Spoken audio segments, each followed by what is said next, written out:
How do you value a project that has extra land that goes along with it? Let's say you're looking at a commercial, multifamily property, even a residential property, whatever it is, and it comes with the residual land. So how do you know how to value that, value the project?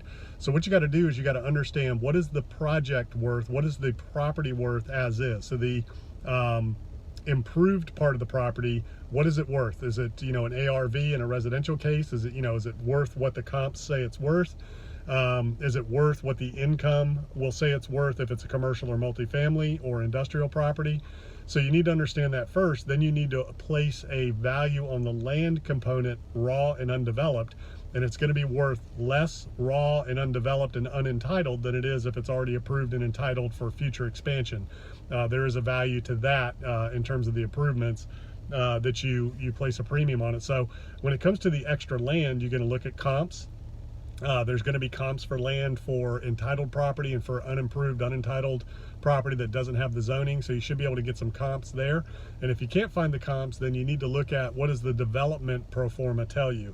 So if you look at what the value of the improved property is from an income standpoint or from an appraisal comp standpoint, then you have to work those numbers backwards, back out a profit margin of 20 to 30%, whatever it is you're looking for, back out your construction costs, back out your development costs, and that leaves you a raw land value cost.